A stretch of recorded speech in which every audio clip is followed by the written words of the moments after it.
Hello, welcome to Quackalope. Thank you for being here. Today we're having a conversation about your favorite crowdfunding platform, especially here in the board game space. Is Kickstarter good for our hobby?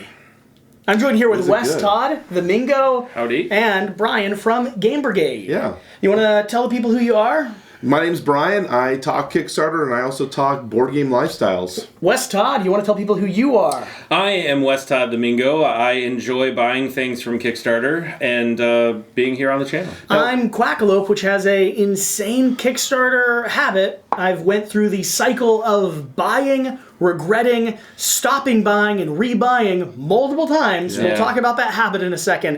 And I also do a lot of coverage of Kickstarter products. So, when I pose that question, when I set up that question, where do you all jump to in your mind? Wes, I'm going to give you the floor first, then Brian after you. Yeah. Is Kickstarter good for our hobby?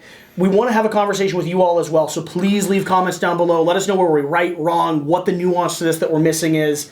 Is it good for the hobby? Yes, it is good for the hobby because it gives small creators an opportunity to bring their game to life, and it would never be a real game if it wasn't for platforms like Kickstarter. There are multiple small creators, small publishers, first-time publishers, second-time publishers that would never have a platform to get their game to the masses. And without Kickstarter, we wouldn't have big companies now like Cephalofair and things like that. Even Jamie from Stonemaier Games, he started doing this stuff too. So, it is a great platform for beginning creators. It's also a good platform for bigger creators, but I think it's probably maybe a little abused there. Brian, where's your mind jump to when I pose that question? What's some of your initial thoughts? Because a big part of me wants to be a contrarian here. I want to say that the things that Wes said are very true. Those would be great if it was what Kickstarter provides. But it's more used now by big companies as a pre-order system. It allows them to get a pre-idea of how many people want this game, get the money first, and then deliver a product later. I do like Kickstarter. It's what brought me to this industry. But I do think there is too much leaning on Kickstarter by companies now instead of just trusting the retail process. I think you all are both overlooking some major concerns that Kickstarter as a platform has as well. One of them I already, oh my gosh, sorry, sneezed. excuse me. Holy cow. One of them I brought up when talking about my own experience with Kickstarter. Yep. It's the addictive nature of desiring, buying, and continuing on that circle. We also have the fact that there's a lot of risk exposed both on the brand new publisher side and the actual game buyer side as well. Yeah. It's a pre-order system in some ways, but then when it gets to first-time publishers who likely will not make a cent on their project, for sure, and oftentimes have to do things like mortgage their house or spend their family's money in order to actually deliver, Kickstarter might theoretically present a visage of a platform that gives you the chance to pursue your dream while actually causing more harm than it does good. Yep. You might have people like Jamie Stonemaier that would have found a way to succeed even if a platform like Kickstarter would not have been there. Whereas I know a lot of people in this hobby space that have lost money, been burned, and tried to bring games to life that really didn't need to exist, to the detriment of backers and to the detriment of the creators themselves. Yep. There's an argument to be had that the platform is actually more harmful. But that's business in and of itself. I mean, businesses rise and fall all the time. Just because we're seeing it in a microscope through the Kickstarter format doesn't mean that its business is not business. When businesses rise and fall, however, I think they do less damage to the consumer on average, unless there's something like a scam, right? Unless you're rug pulling someone with cryptocurrency, right? I think they do less damage, or NFTs, right? Unless you're doing an NFT rug pull, they do less damage to the consumer than Kickstarter potentially does. I'll point out two areas. First off, I'm giving you my money for years, and when the game comes in, the likelihood is I would have either been able to get it if it was great, or it's just not that good. Yep. So I'm investing in a promise when the actualization of that promise is usually less than. Sometimes it's not, but usually. And then the second area where I think it could do more damage to the consumer than not is looking at the companies that do go defunct. The stress of communication, the delayed product, the fact that my money could actually disappear. It doesn't often, but I could end up the victim of this thing. Like an investor who put bad money forward, usually you can bear that. the reality is that a lot of these companies that are especially first-time creators, a lot of them are gamers, they're developers, but they're not business owners. It's two different things. They don't understand the concept of when you get a big sum of money, how do we take this money to create this product without overspending? And the problem is a lot of these people will get burned in the publishing or the production phase, or they spend too much money with making samples, and then they realize, we just lost a lot of money. We learned from mistakes. Even look at the risk that the consumers have absorbed in the back of something like Mythic Games or Blacklist Studios. I agree with you. I think that's the right name. I hope I just didn't name a company. I don't think that it's isn't. Blacklist. I think it's right. The miniatures company. Yeah. Like, look at the risk that the consumers have absorbed because those companies were either irresponsible, didn't factor risk, or those companies should have paid the price, but the consumer is instead.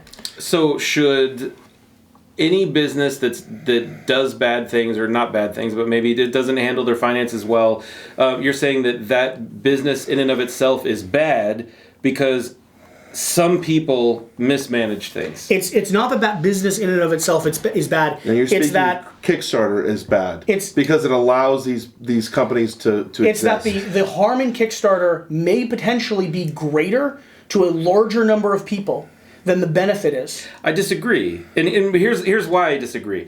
It's just because some things are bad about or aren't as great. Let's put it that way, or it allows people to fail. Doesn't mean that the core concept of it is intrinsically bad. And I'll give you a great example. I'm not arguing core concept. I think I might give you that immediately. I get it. Yeah. We would never be able to have the types of games that we have now without a significant cost increase. Whether you love them or hate them, the miniatures, the deluxeified components. I mean, the retail price on the majority of games that we're seeing come out of Kickstarter would be double, if not triple that cost, if it was even possible to make. Well, and something like Simon would have no way to produce something like Marvel United. And I was just going to counter that, though. So Marvel United's a little different, though. But I do think Kickstarter's also created this event where people have to create surplus BS stuff for their campaign, like miniatures, Kickstarter exclusives that don't even enhance the game, but to exist in the ecosystem that is Kickstarter, you have to have all this BS stuff added into your game that I think is harmful to the overall board game community. But you don't have to buy that stuff. I mean, I'll give you a great example, and this is Woodstock Games recently did this wonderful Kickstarter called Dice Fights. I found it, loved it, thought it's amazing. He actually already. This game. I taught the game. Probably a dozen people. Here. I love the game. I think it's fantastic. I think it's ridiculous. He's never taught me. He taught me the game last night. And did you have fun playing it? I did. It was okay. You son of a... This is a good game.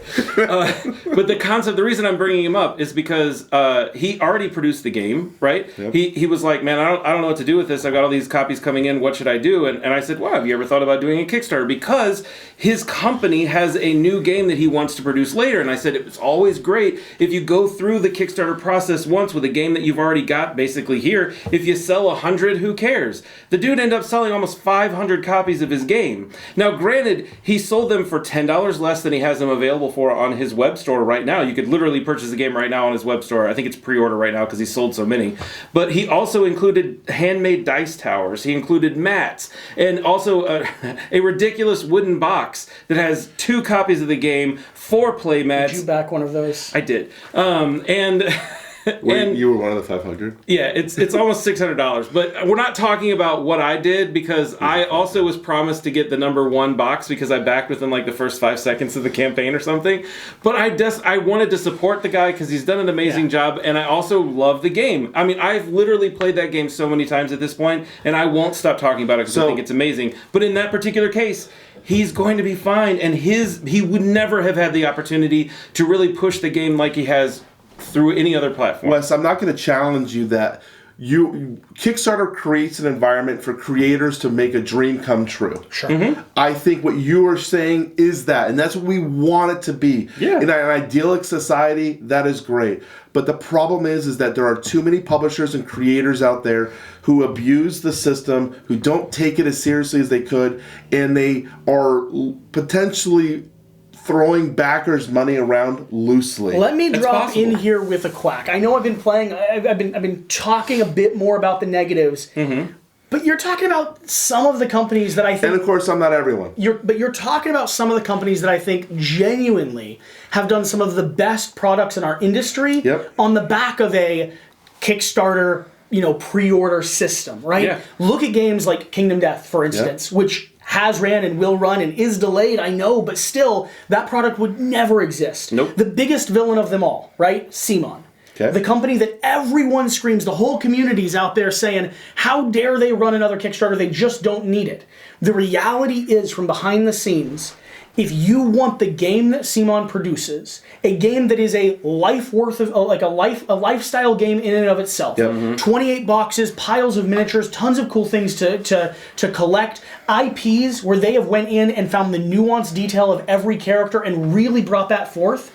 You do not get that in a retail setting or a pre-order setting. Not a chance. People argue that you could, and you look at companies that have tried, the only ones that have actually succeeded in that transition have been things like Stonemaier, and Stonemaier stumbled into an evergreen twice on the back of crowdfunding, and then stumbled his face into an evergreen next on the back of Wingspan. Yeah. So yeah, Stonemaier can do kind of whatever he wants in the industry, and I would argue that some of the stuff he's taken, some of the risks he's taken, things like Viticulture World, things like Tapestry, if he was not a smart businessman, which I really do believe he is, if he was not a type of person that knew the numbers and knew how to run successful projects, if he was your average creator out there, those would have been detriments to his company because they were not on the back of crowdfunding platforms, because they were in the system that they're in. So and he's even designed his own thing. So I would argue that those large companies, this is my final argument, this is my argument that's countering yours. Those large companies that you're looking at as abusing the platform, while some might mismanage their money, like I would say the shipping crisis combined with maybe rolling funds over with Mythic Games was a mismanagement, or horrible stories like the Gold Bond or something? Golden Bell. The Golden Bell Studios. Yeah. There are those stories out there. They're few and far between, and instead what we find and what we get is large companies being able to use Kickstarter to leverage design and creation in a way that cuts out retail and cuts out warehousing. The two costs that would make the entire industry prohibitive. Yep. Alternatively, though, by cutting out the retail, which is kind of the lifeblood of our industry, you need those retail stores to exist. There's a lot of retail stores that exist, and they do very well because of these companies as well. Yeah. So you believe, then, if I'm gathering what you guys are saying right, because of the greater good of what occurs through the funding, even though there are things that could happen that are negatives, Kickstarter or crowdfunding in general is better for the health of our industry. Well, I'm gonna let West respond and let me counter. I don't know that. I don't know that. So what I'm going to say is I'm going to equate it to something in real life. Just because people cheat the system with insurance and do insurance fraud and stuff like that doesn't mean that insurance isn't a valid thing as far as like car insurance and stuff. We'll talk about other things later. But like just because there are some bad actors, some bad apples in certain circumstances, doesn't mean that the system itself is bad. Sure. And I do believe that overall, it's a good thing for the. Before I move on to my final point, though, and I just want a quick response from both of you, does Kickstarter and the type of platform it is lead to a higher likelihood of that defrauding happening? That might be the crux of this first part of the conversation. I think the temptation is there certainly for people to take advantage of it.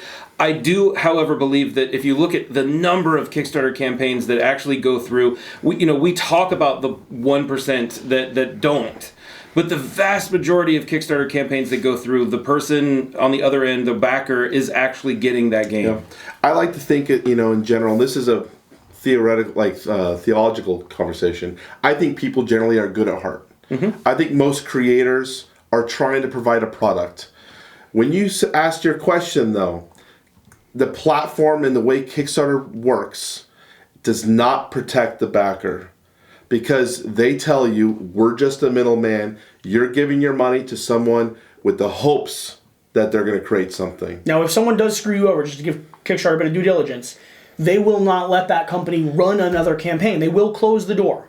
And you can also... I will say, though, my very first campaign on Kickstarter never fulfilled. And I'm out $800. Yep. $800? What game was that? It wasn't a game, it was a board game table. Oh. And Really? they broke the first rule where they had 2 campaigns, and what they ended up doing, in my opinion, this is not fact, and I'm not going to say anything. Holy cow. They were probably using the second campaign to fund the first campaign. Sure. But we never got to see their board game table. And the only reason I backed it was because it was a second wave. And no recourse, just out 800? Nothing. Oh my gosh, man. Credit card company won't do anything because of the time. The biggest thing I've lost. Kickstarter won't do anything. The biggest thing I've lost is either Kingdom Death, which will deliver eventually. Yep.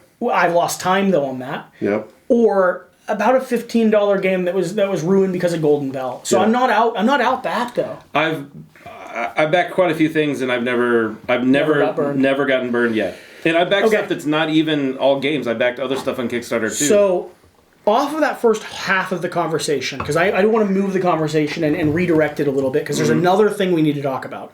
Off of that first half, the conclusion in my mind, you guys can jump in if I'm completely misrepresenting you, is that Kickstarter brings with it some degree of risk and some degree of availability for the market to be corrupted. That does not mean, though, that Kickstarter itself or the crowd and the type of crowdfunding that happens there is in itself bad or bad for our hobby space. Yep. Kickstarter does also open the door for brand new creators to produce games, and that's their risk to take, just like it is the backer's risk to choose to invest, knowing that there might be they might lose money, and knowing that the publisher themselves may never actually create a successful product. That is entrepreneurship at its heart and soul. Yep. Let's reframe this conversation, though, because I wanted to see from the very beginning where you all took that question. Now I want to give you another perspective to look at. I asked, is Kickstarter bad for our hobby? Is it bad for our industry? Let's talk about the nature of the churn and burn. I am so addicted to the process of buying and the pleasure I get from buying and consuming, as opposed to actually playing and existing with the games. Is there a negative culture in the board game 100%. space? Yeah. And does that lend itself towards what Kickstarter has created? Kickstarter sells people on the allure of a new game. It's the new shiny. We're part of it as well. We hype up products. We are part of that. We have to understand that. I do know that there is a massive community of people who will refuse to back Kickstarters now because they do not like the way it has turned the hobby from the hotness where no one talks about older games that are more than a year or 2 years old. And for our channels, talking about Kickstarter is the bread and butter of where board game eyes are. You can hate that we do it. You can hate that we talk about it. I'll tell you 2 things from my side.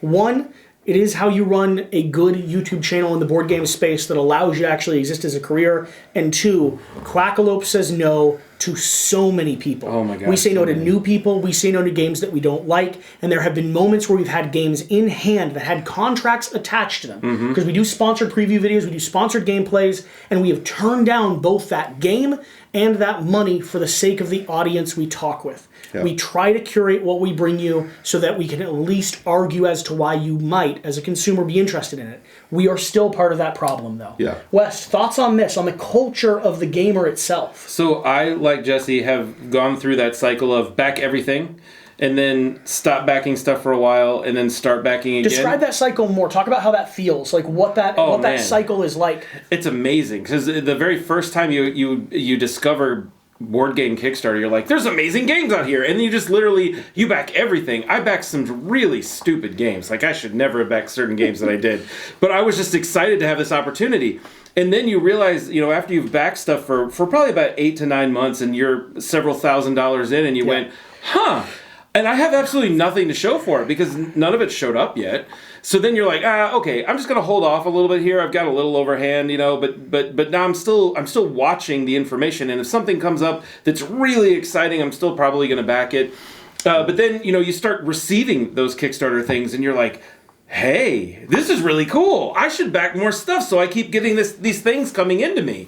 And then you go back into the fold, and you just start backing a whole bunch of stuff again. And sometimes it can be a detriment if you're not careful with your finances and you're not paying attention, or you could accidentally have pledged something. Well, you didn't accidentally pledge it, but you pledged it because you wanted to buy it. But then you were like, oh, I'll downgrade that or something like that later, and then you forget to, and now you've accidentally paid for something you didn't mean to pay for. And that can definitely be a detriment to you if you're not careful with things. But I really enjoy I enjoy backing games. I enjoy being part of creating something that wouldn't exist had it not been for Kickstarter. I also really enjoy supporting small creators. So a lot of the stuff on my Kickstarter page, I mean, Jesse can tell you, I literally backed a game called Steeplechase. There's 26 people back this exact same thing. I own one of 26 games. It's handmade wooden games. Super cool. Yeah. Love it. Played it multiple times. But that's the kind of stuff now that I back on Kickstarter, but I still do back some of the big campaigns as well. I think for me, this is the biggest problem with Kickstarter as a platform. I really, and I get sucked into it as well, but I really think the culture of consumerism in our hobby is a detriment to the culture of playing. Collecting, owning, stocking your shelves with sealed games, having 50 products that have never even reached you that are sitting out somewhere, investing money and resources. I think it not only... I think it burns people out of our space, and I don't want people to burn out of our space. They can't. I want people to discover board games, own board games, buy board games, and play board games. And I want our space to continue growing and building. Whereas what I find in myself, in my own journey, and many of the people that I've talked with that exist on Kickstarter, is we become obsessed and absorbed with the crazy, amazing world of board gaming, and then we suddenly realize that the obsession that could have lasted for 20 years got consumed in about Burns 9 out. months. And unless you have a reason, like a game group or a best friend or something to pull you back into that loop, you'll find that you actually move on. I know a lot of people that have discovered, loved, and obsessed about board games, and then taken a step back and been like, man, I just don't follow Kickstarter anymore. Yep. Yeah, I've got a shelf. I've still got my Calyx. I still have my 50 games that I love, but I don't look at anything new because Kickstarter burnt me on discovery. And now this is an interesting take as a creators. We have a cycle. It's a really big problem. We have a cycle of audience members and community members, and you've probably seen this too, where you'll see comments from people, but then they shift away and a new wave comes in. I have people that have commented on every single video for a season, and then I've watched those people, and I've even had some reach out to me and say, hey man, I'm really sorry I'm not watching your stuff anymore, because they grew attached to us, right? Because they burn But they out expressed from like, I just can't keep watching Kickstarter. Yep. When they quit Kickstarter, they quit us as well. Yeah. I think, and correct me if I'm wrong, maybe you guys see this differently. What I've seen, and at least in my journey of board games, is that I Kickstarter off of Kickstarter again a little bit, but now I've also started trying to explore the older board games and get, and I say older, I mean, I grew up on 1970s games, but I'm also looking in the 80s and 90s and the early 2000s and really start consuming some of those games. Like one of the series that you did here with Shira, and then I was in a few of them, was the BGG Top 100 series. It was one of our worst performing series or video sets of content ever. So we might bring it back when Shira's back in, because we want to play and cover those. But the reality is that the market and the consumerist nature of our hobby that I think is driven on the back of Kickstarter and on the back of FOMO style gotta catch them all projects makes it so that those games, those evergreen games, the BGG Top 100, the games that really should stand out on their own and be talked about for a whole season instead of just a one cycle, those get shouted down because there's always the wave of new. Yep. I think Kickstarter's been really good for the hobby. I want to be clear about that. I think it's opened doors. I think it's grown our space, and I'm really excited to see where it continues to expand. That being said, I think the lack of education, the lack of conversation, and the lack of responsibility on the back of not only the publishers, but also the consumers, and how new our hobby space is, has led to a lot of stuff that is damaging in the long term for our hobby space. There's a lot of things that are designed here to be a grab it while it's hot, grab it while it's quick, make your money fast, and then watch things exhaust themselves. I think our industry is growing, but I think the reason I believe our industry is growing outside of the numbers is because I have to believe that we're going to continue having a platform. If our industry is just the same 90 people cycling through the same habit, there's not much room for other things to exist. Yep. What do you guys think? Final verdict from both of you. I'm happy Kickstarter's around. I'm happy crowdfunding in general is around. I think it's a good thing for our hobby. I think we all, as consumers, need to be responsible as well, and take the risks where you can. Be responsible. Crowdfunding in general. I don't want to nail this on Kickstarter alone. No. Kickstarter for now. Kickstarter. There's another conversation coming. Don't worry. Kickstarter is what brought me full-fledged into this hobby, but it was chasing the FOMO mostly. Games that I wanted the exclusives of, I became that hyper-focused consumer that you're referring to. And I had to learn how to pull myself back. I am still in this hobby. I'm still part of the community. And I've seen multiple people, though, burn out. And that's my only fear, is that I do think Kickstarter allows companies to make incredible games, games that would not be seen in retail because of the scope and the grandiose aspect of it. But I do think that it does harm our community in ways because it burns people out because of the consumerism that somehow is entwined itself into our hobby space. Sure. People feel like they need to own everything, they want to buy everything, and that burns them out, and the only way they can pull out is pulling out fully and cutting off everything. Let us know your thoughts. Let us know your verdict personally and what areas of this conversation we might have overlooked on the way. Ultimately, this is a conversation that's going to continue going on in our space, and I think it's something that from time to time is worth bringing up and talking about. Important conversations. So, whatever the case, though, whatever you do, remember to do the important thing. Get out and play board games. Get out and play some games. We'll Go see you next board game boy. time. Bye.